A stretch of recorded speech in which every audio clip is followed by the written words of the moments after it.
Esse é um tema que é muito importante para todos nós, especialmente nesse momento em que nós vivemos, um momento de pandemia, onde muitos de nós, né, têm enfrentado crises não apenas existenciais, mas também familiares, laborais, né, crises de diversas ordens. E mais do que nunca, eu acredito que esse contexto exigiu de nós uma inteligência espiritual que se sobrepõe à inteligência emocional, à inteligência em termos de QI.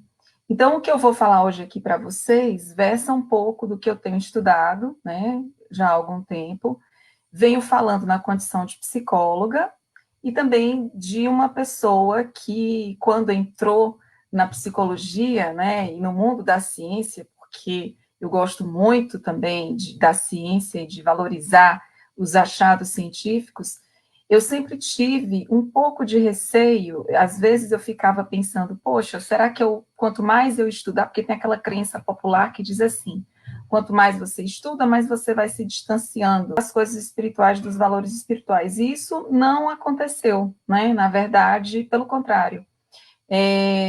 Eu continuo estudando cada vez mais, buscando nos princípios filosóficos, éticos, científicos, as respostas para as minhas questões, mas também tenho fortalecido a cada dia, através dessas questões, o meu lado espiritual.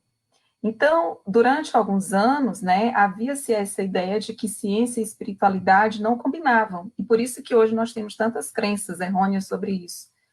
Mas o que tem acontecido? Nos últimos anos, vários cientistas têm destacado o poder da espiritualidade no nosso bem-estar, nas nossas escolhas de vida, o poder da espiritualidade nas nossas decisões.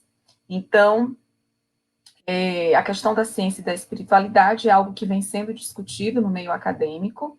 É importante também a gente falar nesse momento que, de fato, há uma diferença entre espiritualidade e religiosidade. Portanto, o que eu vou falar hoje não necessariamente está, digamos assim, relacionado apenas aos princípios cristãos, né? Então, quando a gente pensa em espiritualidade, não necessariamente a gente está falando da religião católica, da religião evangélica, ou do budismo, ou do ubandismo, não. Então, a gente está falando aqui de espiritualidade. Obviamente que, como o nosso grupo é um grupo de mães que oram e que coadunam com os princípios cristãos, eu vou estar aqui trazendo muito dos aspectos cristãos, partindo dessa interlocução com a espiritualidade. E aí a nossa pergunta inicial seria: como desenvolver a habilidade de agir com compaixão e sabedoria, mantendo a paz interior e também a paz exterior, independentemente das circunstâncias que nós vivenciamos ao longo da vida, isso é, da infância à velhice. Então, partindo dessa pergunta, vários pesquisadores começaram a refletir sobre a importância de desenvolvermos essa tão falada inteligência espiritual.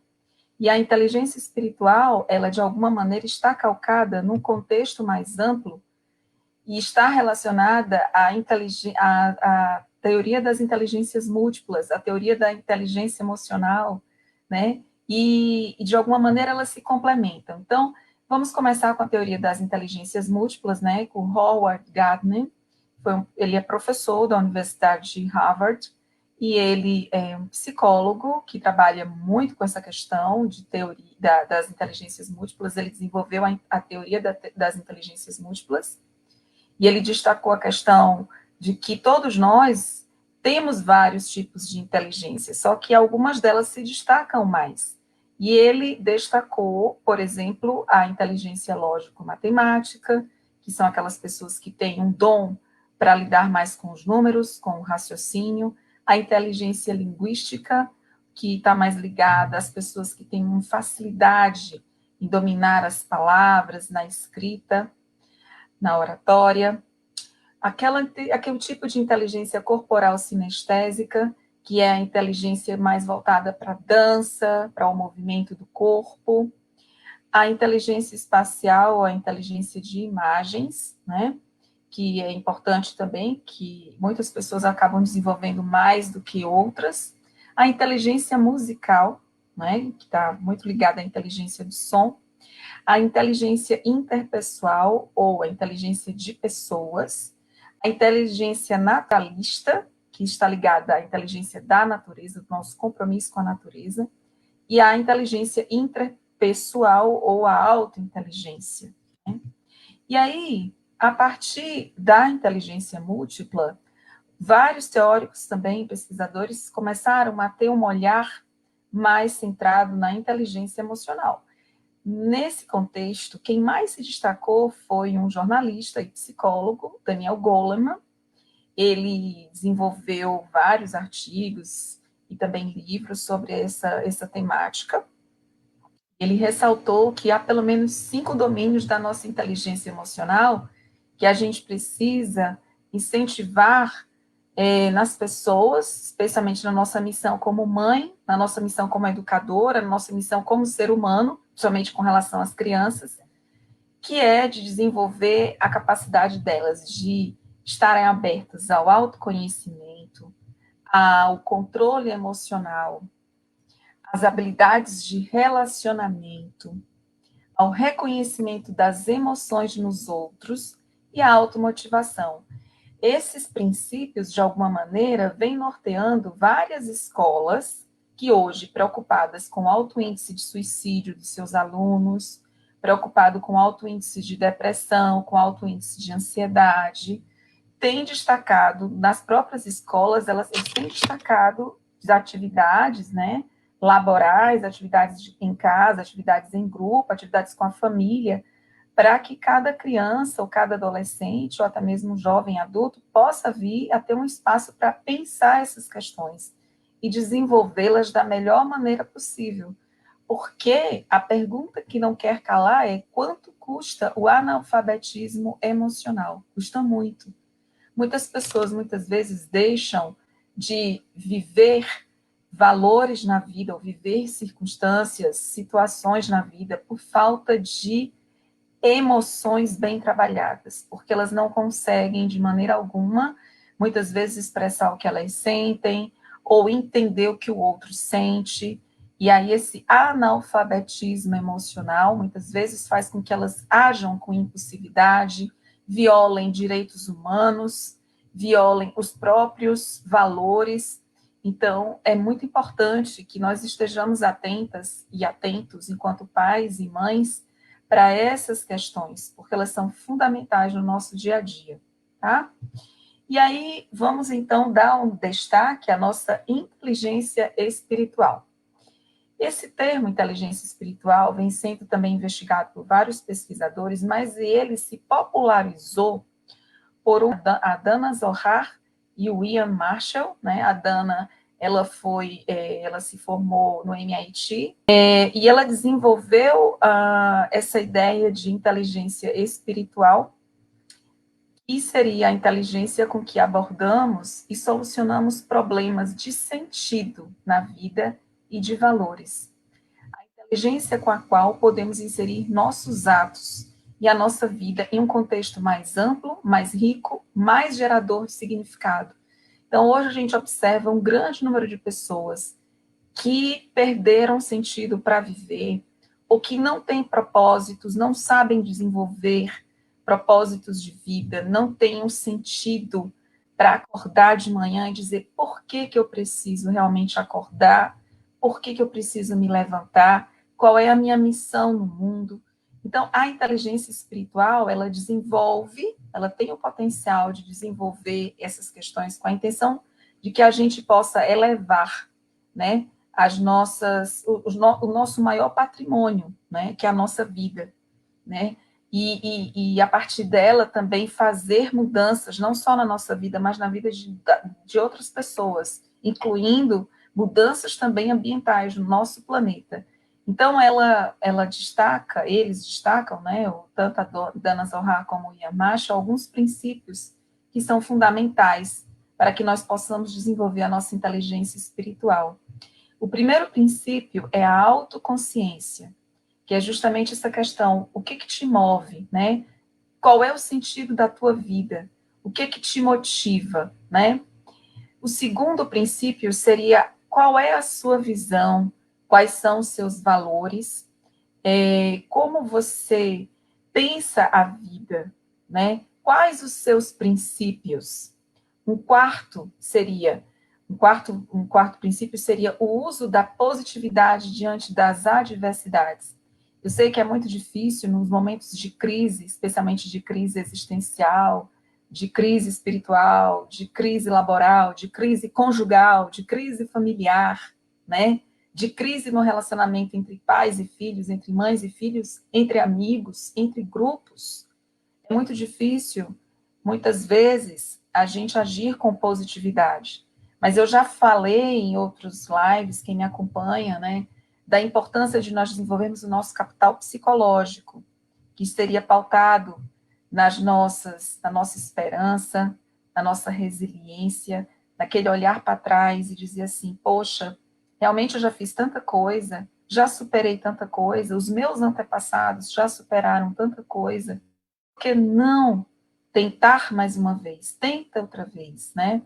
A questão da próprio senso de autoeficácia, né? De você realmente acreditar nas suas capacidades, nas suas potencialidades, nas suas virtudes, né? E de, portanto, procurar, de alguma maneira, também ajuda médica quando você, por exemplo, tem sintomas depressivos, ou ajuda de um psicólogo, ajuda de um psiquiatra, de um terapeuta, de um enfermeiro, de alguém da área da saúde que possa te atender naquele momento. Que em alguns casos a gente sabe que uma intervenção medicamentosa de fato acaba ajudando também a pessoa a ter uma visão, né, de alguma maneira, ou seja, eu estou falando, por exemplo, da questão da depressão, né, porque as pessoas depressivas, elas tendem a ver o mundo de uma maneira muito negativa, a ruminar muito o passado, a estar muito presa ao passado. E a terapia ajuda, a espiritualidade, sem dúvida alguma, que é o que a gente está discutindo agora, vai ajudar bastante, mas às vezes uma intervenção medicamentosa, sim, é preciso que haja, né? Vai depender de cada caso, de cada situação. Mas é muito importante que a gente busque esse sentido para viver, na perspectiva da inteligência espiritual. Também uma das questões fundamentais nesse cenário é a questão da perspectiva da sistêmica da vida. Nós somos todos interdependentes.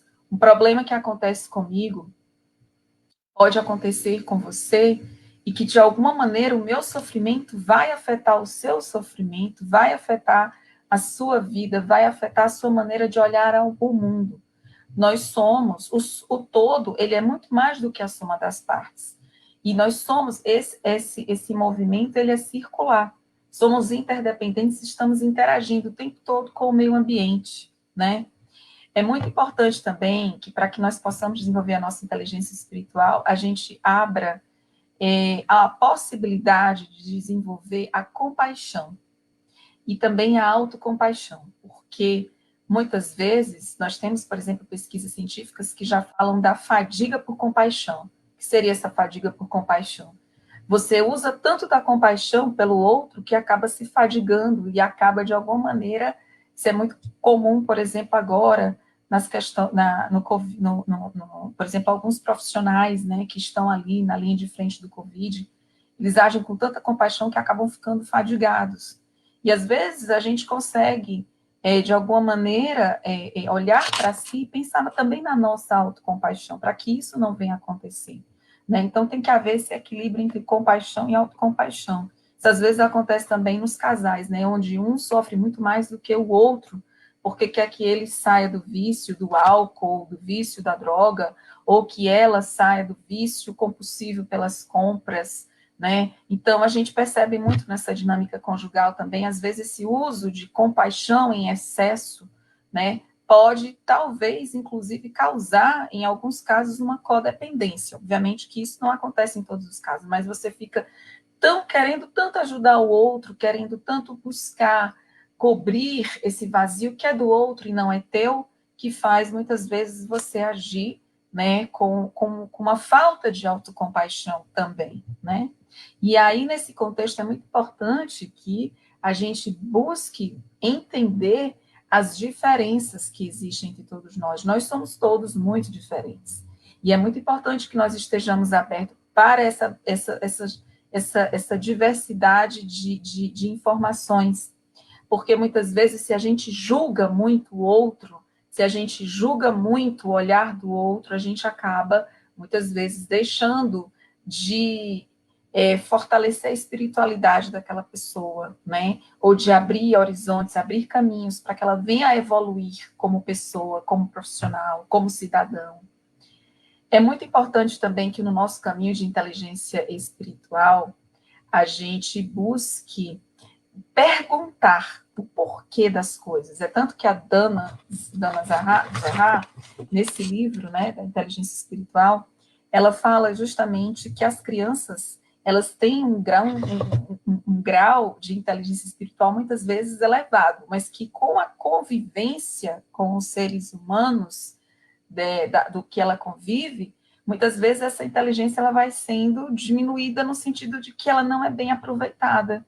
Ela muitas vezes é moldada, né, pelos adultos que muitas vezes querem impor, né, suas capacidades, moldar aquelas crianças e não dar a oportunidade delas também se desenvolverem como seres humanos, né, nessas perguntas do porquê.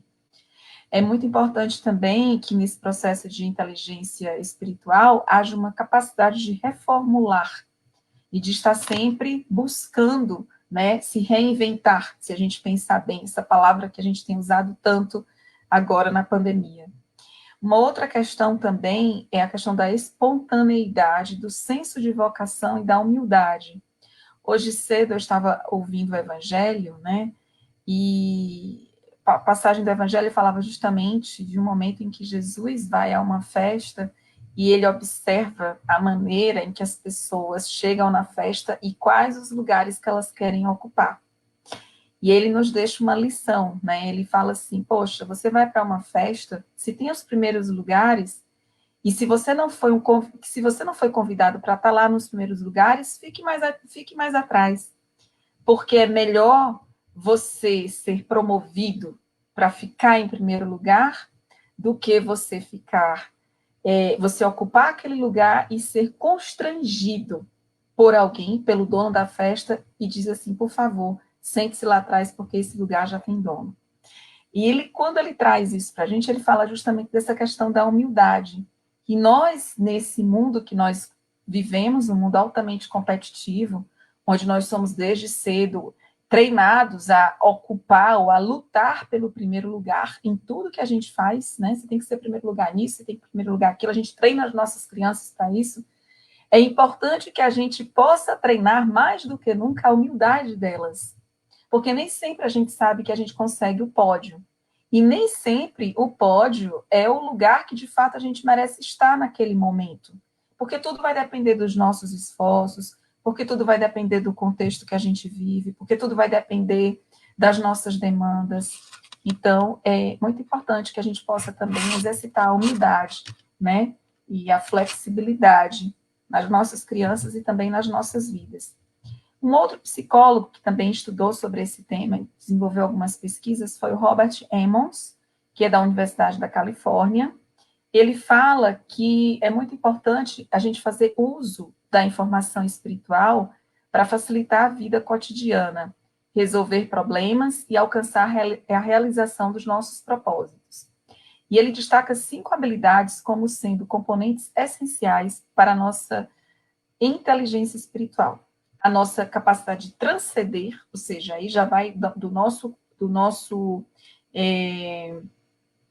nossa comunhão, né, com o divino, com o sagrado, a nossa capacidade de entrar em elevados estados espirituais da consciência, isso a gente consegue muito através das nossas orações, das nossas meditações, a nossa capacidade de investir em atividades diárias, eventos e relacionamentos com o sentido do sagrado, por isso é tão importante a gente buscar pessoas que também têm valores como o nosso, que também buscam essa experiência com o sagrado, né, que compartilhe, né, os nossos valores, com a ideia de sacralizar a experiência cotidiana e de compartilhar, né, essas vivências. A nossa capacidade de utilizar recursos espirituais para resolver problemas da vida, a capacidade de se envolver em um comportamento virtuoso, porque é muito importante, gente, a gente desenvolver os nossos valores para a convivência, as nossas virtudes. Durante muitos anos, a psicologia, ela destacou os aspectos negativos, ou focalizou as doenças, né, especialmente após a Segunda Guerra Mundial, onde nós tivemos um alto índice de depressão, alto índice de transtornos mentais.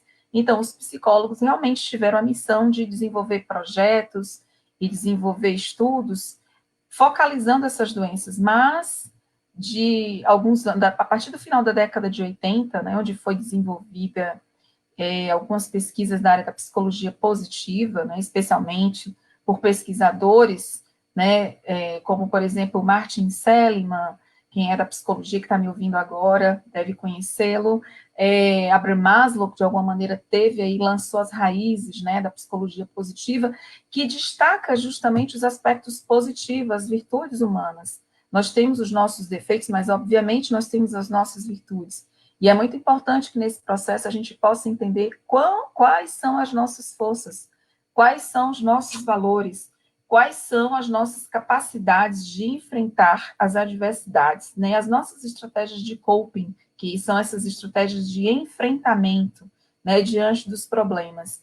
E o Robert Emmons, né, ele, inclusive, trabalha muito com a questão da gratidão, né? Ele é editor do Jornal de Psicologia Positiva, ele tem um trabalho muito bonito na área da gratidão.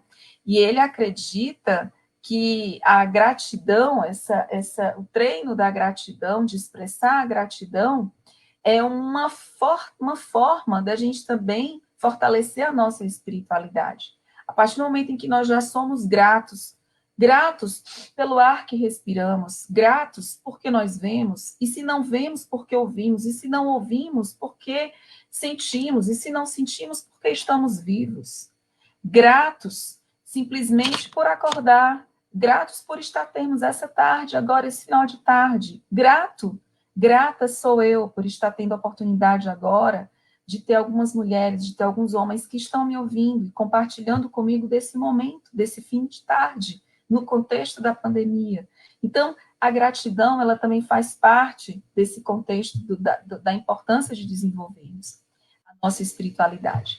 E aí eu trouxe, né, frases de duas grandes mulheres espiritualistas, né, e também cristãs, que também nos ensinaram muito sobre esses valores espirituais, porque eu trouxe na primeira parte da minha fala, né, alguns teóricos, cientistas, né, que trabalharam com isso. Agora vamos entrar um pouco na parte dos nossos valores cristãos. Por exemplo, Irmã Dulce, né, que diz o seguinte, disse, né, que nos falou, que nos ensinou: sempre que puder, fale de amor, e com amor para alguém. Faz bem aos ouvidos de quem ouve e à alma de quem fala. Então, ela está falando justamente dessa potencialidade de agregarmos valores de positividade na nossa vida. Estou tentando agora fazer uma interlocução entre a teoria, né, que eu falei para vocês, alguns aspectos da teoria, com as questões das falas de pessoas santas, né, de pessoas que foram realmente exemplos de uma elevada inteligência espiritual.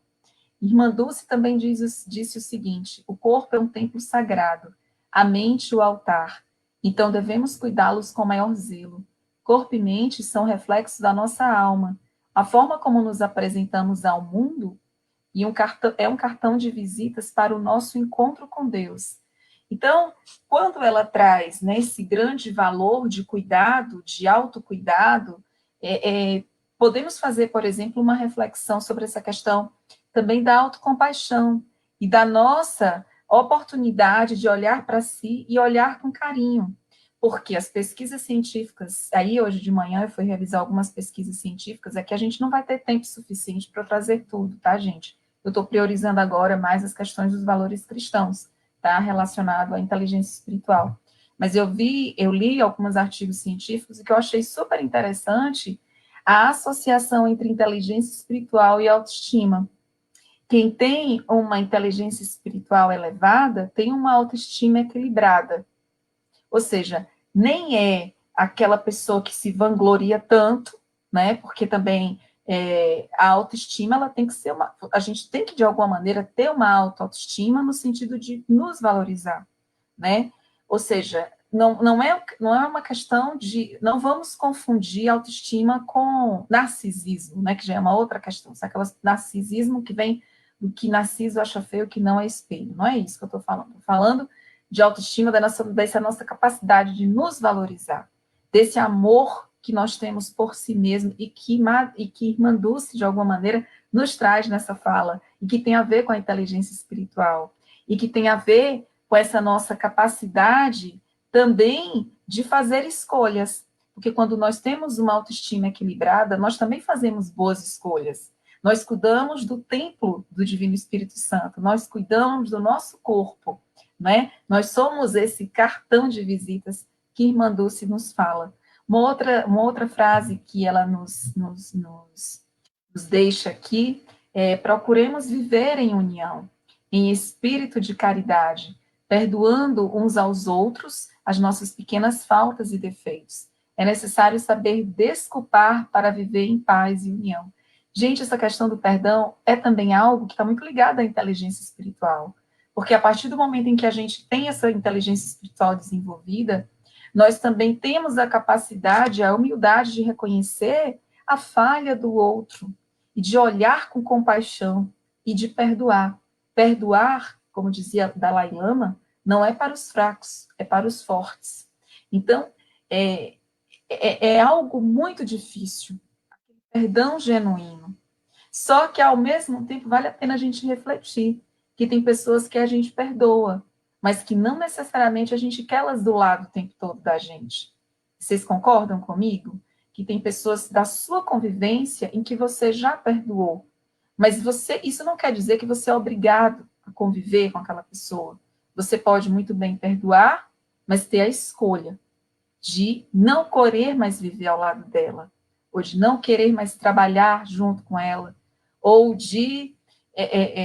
Porque aí já entra a questão da autoestima.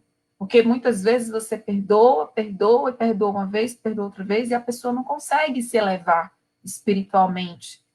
E aí a sua autoestima muitas vezes vai ficando cada vez mais abalada. Então é muito importante que a gente também tenha esse olhar do contexto sistêmico.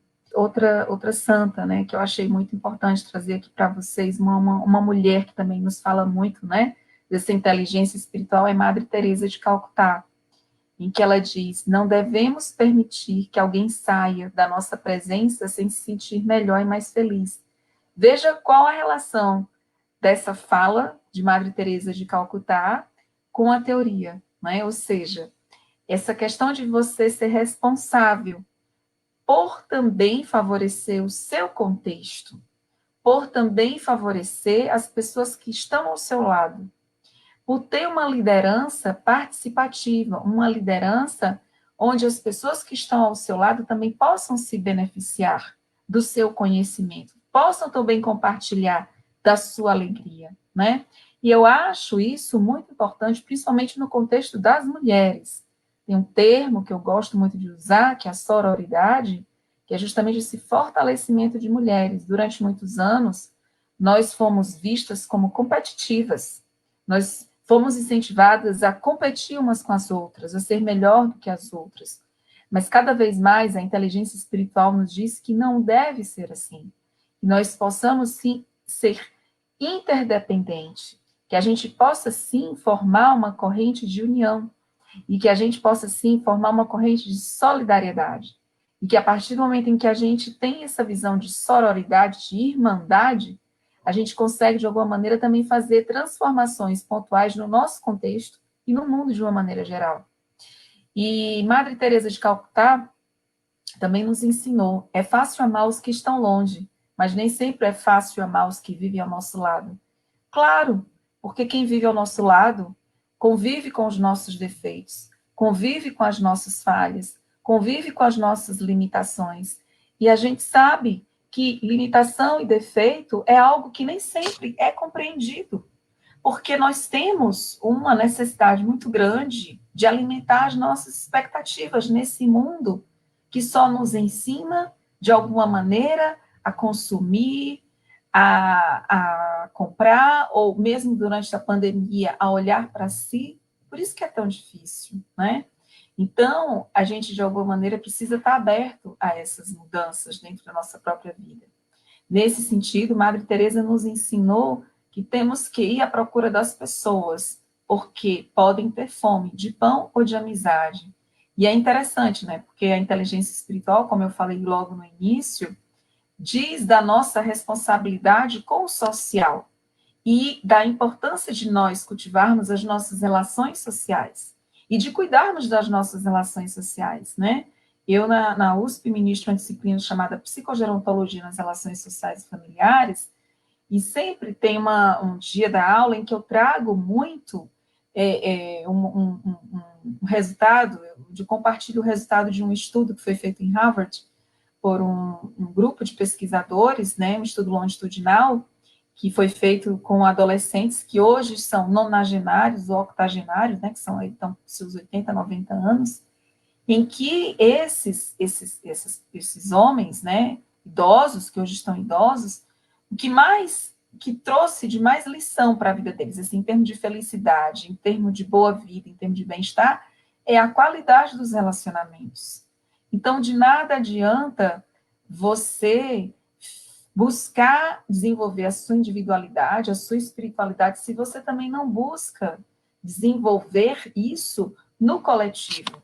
Se você também não busca desenvolver e se preocupar com a qualidade do seu relacionamento, com seu cônjuge, com seus amigos, com seus familiares, com os seus vizinhos, é muito importante, né? A gente vê mais do que nunca a importância dos vizinhos, né? Da gente realmente manter um bom relacionamento com os nossos vizinhos, porque às vezes você está ali só, e aí você passa mal, é na porta do vizinho que você vai abrir. Se você não busca ter esse bom relacionamento com essas pessoas, se você não busca ao menos dar um bom dia e desenvolver valores para a convivência com essas pessoas, você não consegue, de alguma maneira, atingir esse desenvolvimento pleno da inteligência espiritual, que é tão importante e que os pesquisadores têm discutido tanto, né? E aí a importância da amizade. Madre Teresa também nos falou, quem julga as pessoas não tem tempo para amá-las, porque o julgamento, de alguma maneira, fala muito da gente também, fala muito dos nossos preconceitos, fala muito das nossas dificuldades, das nossas sombras, como diria Jung, né, na psicologia junguiana, ou seja, das nossas falhas. E muitas vezes a gente projeta isso no outro, e é difícil, né? Amar o outro quando a gente também não se ama, quando o nosso amor próprio está defasado, ou quando o nosso amor próprio está diminuído, debilitado, né? Quando a nossa autoestima não está totalmente fortalecida. E ela também nos ensinou, enquanto estiver vivo, sinta-se vivo, né? Ou seja, viva o presente, viva com gratidão as bênçãos que você recebe. Eu trouxe também alguns princípios cristãos, fazendo uma associação com a inteligência espiritual. Por exemplo, em Filipenses, nós constatamos o seguinte versículo: aprendi a viver contente em toda e qualquer situação. Isso nos fala da nossa capacidade de enxergar nas crises, que eu falei no início da nossa conversa, que está tão desenvolvido, que é tão exigido, digamos assim, para que a gente possa desenvolver essa inteligência espiritual, é buscar nas crises as possibilidades, as oportunidades, de não nos deixarmos abater em momentos difíceis, mas de fazer das dificuldades e das lutas fonte de crescimento e de aprendizagem, fonte de crescimento espiritual. Outro versículo importante: vós sois a luz do mundo. Isso fala de quê? Que somos luz, mas que para sermos luz também temos nossas sombras. E que a gente pode, de alguma maneira, transformar muito da nossa sombra em luz e brilhar, né? Com as nossas qualidades de integridade, de lealdade, de fidelidade, de honestidade, de ética, de afetividade, e de demonstrar isso também para os nossos filhos. Porque, na verdade, os nossos filhos, eles se espelham muito na gente. Muitas vezes nós agimos com muita dissonância cognitiva, que é um termo da psicologia social que a gente usa, foi uma teoria de Lon Festinger, em que ele diz muitas vezes assim, que a gente fala uma coisa, vou tentar aqui, fala uma coisa e fala outra, vou tentar, mas nunca tenta, diz uma coisa, mas não faz, na sua vida pessoal, por exemplo. Então é muito importante que a gente venha ter uma coerência ética. Se você exige algo do seu filho ou da sua filha, que você também possa exigir isso de você. Se você diz, vai estudar, vá ler, e o que você está fazendo? Você consegue, por exemplo, pegar um livro para ler? Você busca se autoconhecer? Você busca conhecer os seus valores? Né? Não tem como. A gente precisa, de alguma maneira, refletir também sobre as nossas atitudes. Uma outra passagem bíblica que eu destaco aqui para vocês. Tudo que te vier à mão para fazer, faze-o muito bem. Ou seja, a gente tem que estar sempre buscando a nossa excelência. É difícil, é muito difícil. Somos mães, muitas vezes profissionais, donas de casas, filhas, amigas, esposas, vizinhas, quer dizer, temos uma multiplicidade de papéis. Muitas vezes somos mamãe polvo, né? Polvo no sentido de ter vários braços.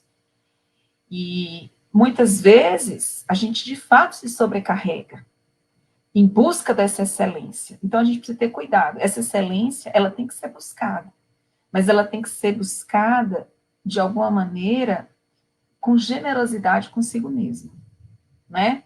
Porque às vezes a gente quer ser a melhor mãe do mundo, a melhor profissional do mundo, a melhor professora do mundo, a melhor amiga do mundo, a melhor esposa do mundo, a melhor em tudo, mas a gente não consegue. Essa história de Mulher Maravilha, eu já falei que é muito do ideal, né? A gente faz o que a gente pode, dentro das nossas limitações. O importante é não parar. O importante é sempre buscar, né? De alguma maneira, esse autoconhecimento e esse fortalecimento. Outra passagem bíblica que eu também acho interessante, nesse nosso diálogo, que tem a ver com a inteligência espiritual, diz o seguinte: vós, empregados, servi aos vossos senhores na sinceridade de vosso coração, como a Cristo, não servindo somente à vista, como para ajudar aos homens, mas como servos de Cristo, fazendo de coração. Então é muito importante que a gente busque os nossos caminhos, ou o nosso caminho, que é uma das coisas que os pesquisadores falam nesse livro, né, que a gente tem que buscar os nossos caminhos, é que a gente busca esse caminho de coração, é que a gente busca esse caminho com toda a alma, com toda a força. Porque até novela sem paixão não tem graça. Vocês concordam comigo? Você vai assistir uma novela, se não tem um caso de amor, uma paixão, nossa, parece que não tem graça. A gente precisa ter esse caso de amor com a vida. A gente precisa buscar ter esse caso, se apaixonar pela vida. É difícil, muitas vezes, para algumas pessoas que estão passando por uma crise de sentido, que não vem motivo para viver, que não vem motivo para acordar. Para essas pessoas, eu preciso dizer, busque ajuda. Ajuda, mais uma vez, de um profissional. Não tenha vergonha, não tenha medo. Né? É muito importante que nesse processo do desenvolvimento da inteligência espiritual, eu ressalto que possamos desenvolver a nossa humildade e a nossa compaixão consigo, com os outros. E aqui eu também trago para vocês um outro versículo que eu achei importante, Provérbios: mas a vereda do justo é como a luz da aurora, que vai brilhando mais e mais até ser dia perfeito. E aí isso, de alguma maneira, nos fala dessa melhoria contínua que exige uma avaliação permanente de tudo que nós fazemos. E, por fim, eu queria deixar aqui 2 versículos, Provérbios, né, do livro de Provérbios, que eu acho me toca muito. O conselho da sabedoria é: procure obter sabedoria. Use tudo que você possui para adquirir entendimento. E que, na verdade, hoje nós somos muito bombardeados por informações, né? A gente basta dar um clique na internet e a gente tem aí um leque de informações, mas muitas vezes a gente não sabe usar bem essas informações. E o fato de você ter as informações não necessariamente quer dizer que você é sábio. Eu conheço muitas pessoas no mundo científico que tem muito conhecimento, mas infelizmente não desenvolveram a sabedoria adequada para viver. Continuam desenvolvendo comportamentos que revelam uma baixa inteligência emocional, uma baixa inteligência espiritual, baixo nível, né, de inteligência espiritual. Então, é muito importante que a gente tenha a ideia de que conhecimento não é a mesma coisa de sabedoria. E nem toda pessoa idosa é sábia. Toda criança vai se tornar uma idosa sábia, né? Ou seja, isso vai depender muito do caminho que você trilhar, do caminho que você vai favorecer ao seu filho ou à sua filha. Né? Essa sabedoria, ela é conquistada pelo desenvolvimento dessas inteligências, que não é apenas uma inteligência em termos de QI, se tem um QI alto, se tem um QI baixo, mas dessa inteligência emocional, dessa inteligência espiritual, dessa capacidade de desenvolver a empatia pelo sofrimento do outro, a empatia, a generosidade e tantos outros valores, que muitas vezes que na verdade deve ser começado dentro da nossa própria casa, por si mesmo, tá? Por nós. E uma outra questão, um outro provérbio que tem a ver com uma questão que eu acho que é nossa enquanto mães, que é essa questão da disciplina. É muito difícil para a gente, principalmente nós que somos mulheres profissionais, compartilhar essa disciplina, né? E mostrar esses limites para os nossos filhos. Por que é tão difícil, muitas vezes, né? E aí, em Provérbios, a gente fala, a vara e a disciplina dão sabedoria, mas a criança entregue a si mesma vem envergonhar sua mãe. Isso quer dizer da nossa responsabilidade afetiva, dar o melhor para os nossos filhos, mas também com limites. Essa importância de ditarmos algumas regras, de compartilharmos, né, os nossos valores, mas buscando, sim, demonstrar aí limites para as nossas crianças. Então, eu queria agradecer a vocês. Eu planejei falar em 40 minutos, né? E eu queria dar um espaço para que vocês possam fazer perguntas. Eu não pude, como eu falei para vocês, eu não vou, estava conversando com a Dani, né? Se eu fosse falar para um grupo de cientistas, eu teria dado mais ênfase às pesquisas científicas, os meus Verdade. lá da universidade. Se eu for falar para o grupo das mães que oram, eu tenho que trazer um pouquinho, mas eu tenho que dar mais ênfase à questão da prática cristã. Então, eu tentei, nesse pouco tempo, trazer um pouquinho de cada coisa, né? Obviamente, aí, esse tema não foi, não se acaba por aqui, ele foi apenas iniciado, né? Tem É muitas, verdade. com muitas, não tem como a gente exaurir um tema tão importante como esse com pouco tempo. Foi apenas É isso plantado aí. uma sementinha. Deusivânia, Ah, aproveitando aqui, eu vou fazer uma pergunta apenas aqui, que eu coletei no meio de algumas do comentário aqui do Facebook e do Instagram. De repente, se algumas de vocês ou alguns dos ouvintes aí quiserem colocar no comentário agora, de repente ainda dá mais umas duas perguntas, né? Aqui no Instagram, a gente teve a Bianca falando da parte quando você coloca a mãe ser Mulher Maravilha, né? Nós sempre nos cobramos internamente isso. Aí ela colocou a palavra competitiva versus colaborativa, né? A gente confunde muito essa missão quando a gente é uma mãe cristã. O que você pode falar um pouquinho mais dessa desmistificação na inteligência espiritual? Porque eu acho que o que você falou tudo é importante.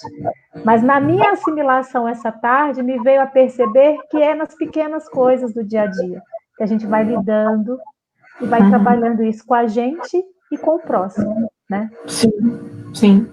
Na verdade, a Mulher Maravilha, ela é um símbolo, né, para nós de fortaleza, de capacidade de luta, né?